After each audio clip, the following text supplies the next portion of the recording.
Okay, we left off at chapter 22, Lycra Lynch Mob.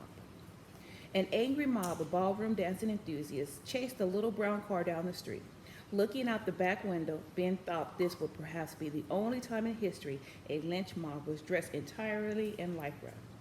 Dad put his foot down on the accelerator. Vroom! And they turned a corner and lost them. Thank goodness I was there to give Flavio the kiss of life, said Mom from the front seat.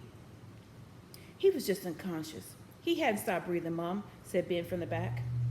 You can't be too careful, said Mom, reapplying her lipstick. Most of it was now smeared over Flavio's face and neck.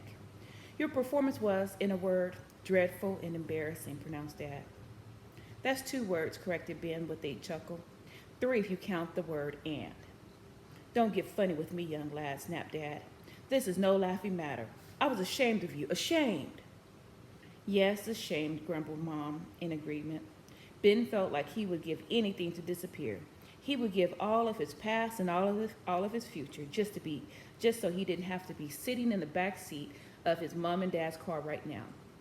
I'm sorry, Mom, said Ben. I want to make you proud. I really do. It was true, making his parents ashamed, well, that was the absolute last thing he wanted, however stupid he thought they were sometimes. Well, you have a funny way of showing it, said Mom. I just don't like dancing, that's all. That's not the point. Your mother spent hours making your costume, said Dad. It's strange how parents always refer to each other as mother or father rather than mom or dad when you are in trouble. You made no effort up there on the stage whatsoever, Dad continued. I don't think you even rehearsed once. Not once. Me and your mother worked night and day to give you the opportunities we never had, and this is how you treat us? With contempt, said Mom. Contempt, echoed Dad. A single tear ran down Ben's cheek. He caught it with his tongue. It tasted bitter.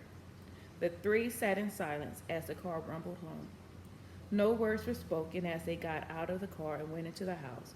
As soon as Dad opened the front door, Ben bounded up to his room and slammed the door. He sat on his bed, still in his love bomb outfit. Ben had never felt more alone. He was hours late to meet Granny.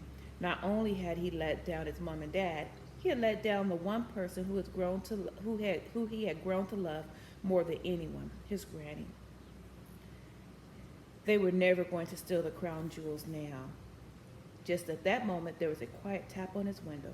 It was Granny. Dressed in her scuba diving gear, the old lady had climbed a ladder to reach her grandson's bedroom window. Let me in, she mouthed theatrically. Ben couldn't help but smile. He opened the window and hauled the old lady inside, like a fisherman might haul a particularly large fish onto his boat. You are very late, admonished Granny as Ben helped her over the bed. I know. I'm sorry, said Ben. We said 7 o'clock. It's 10:30. The sleeping tonic I gave the guards at the tower will be wearing off soon. I'm really sorry. It's a long story, said Ben. Granny sat on Ben's bed and looked him up and down. And why are you dressed like a demented Valentine's card? She demanded. As I said, it's a long story. It was a bit rich for Granny to criticize what he had on, considering she was dressed in a wetsuit and scuba diving mask, but there wasn't time to get into that now. Quick, boy, put on this wetsuit and follow me down the ladder. I'll start at the mobility scooter. Are we really going to steal the crown jewels, Granny? Well, we are going to have to go, said the old lady with a smile.